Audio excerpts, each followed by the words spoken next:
Do you hear voices? I do, with some frequency. For example, last Wednesday I was on the pickleball court and I was in my regular Wednesday morning women's league, women over age 60, and I was going into my second match and I looked across the court and there were the two toughest players in the league. So I was on the court and then out walked a lady I didn't really know except I'd seen her in beginner classes, and she held her paddle in some way I'd never seen before, like it was a stinky diaper or something. And so one voice popped up and it said, "We are going to get demolished." And I thought, I'd like to dial that one down. Next, the next one came up and said, "Be a good sport." And I was like, I said to her, "We've got this." Not very believably. And then the third voice, my highest voice, my favorite one, chimed in and said, "What are you doing? Where's your feeling of gratitude to be out here on a wonderful Wednesday playing with some of your best friends, people from your support system, having fun? Get a grip." So I got a grip and we proceeded to lose 11-0, 11-0.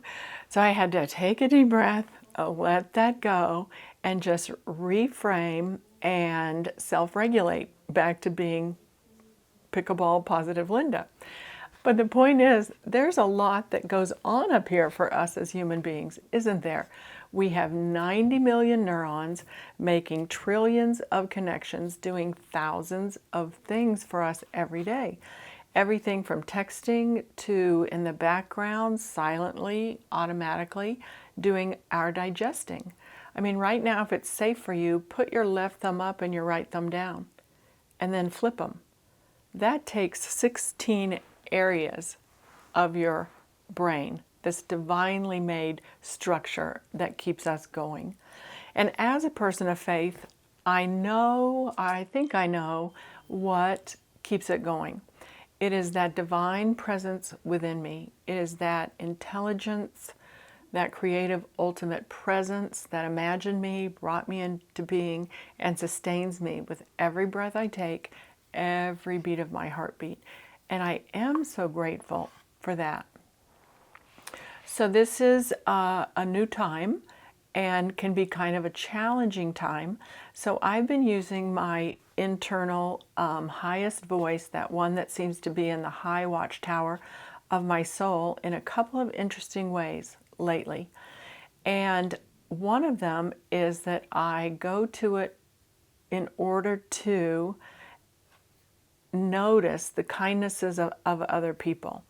And they're all around us all the time. But I feel like if I heighten it, go to that high watchtower with that grand director of all of my voices, that power that can get the butterflies to kind of fly in formation, or the voices to sing in a somewhat unified chorus, even though I think that picture of me as having one unified togetherness, something of an illusion.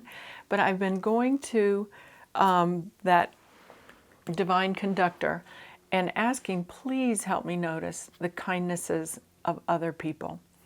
And they are all around. One that happened to me last week was that I got a new smart TV. It's very smart. My old one, evidently very old, very dumb, very heavy. It weighed about 92 pounds, according to the man who came to do the new install. And he offered to cart it away for me for 40 bucks to Best Buy, who really charges 60, but he was going there anyway. So helping me is that internal voice that says, pop up some antenna, look and have radar for people doing and saying nice things. And then the second thing that I'm asking the voice to really be aware of and to bring into my conscious awareness is how to nurture relationships better. And so, you know, my precious mom is 92 years old. She's responsible for getting me into paddle sports when I was 8 years old. And she sent me a Valentine card. So I sent her back a thank you card for my Valentine card that she sent me. And this circle of love will repeat itself next month when it's birthday month, and she'll send me a card and I'll send her back a card because we both love to get snail mail mixed in with all of the other junk mail. It's just fun.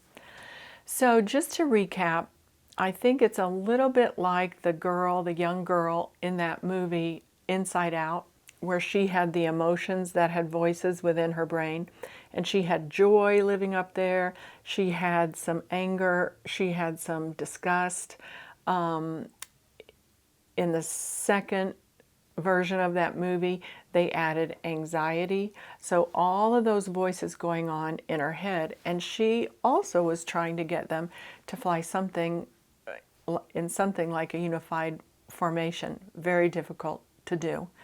But I think that's normal. I also think we can access the divine conductor within and ask for that highest voice, that one that is full of all those characteristics of God, the generosity, the joy, the creativity, the desire to connect, the ability to connect more deeply with ourselves, with spirit, and with others.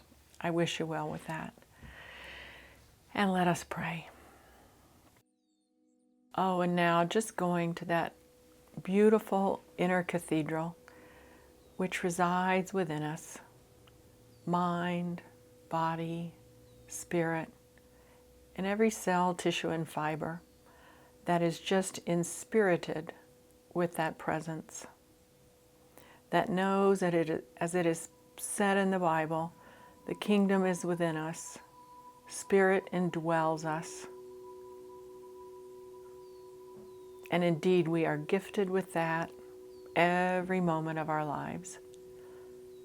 It is my prayer this day to access that voice more and more, that highest, really best part of me that can maintain a place in that high watchtower, helping me to live with grace, with ease, with highlighting the truest truth about me, about you, about everyone, that there is a divine presence and power within us, and we can access it for good, for healing, for connection, for sharing. And so it is.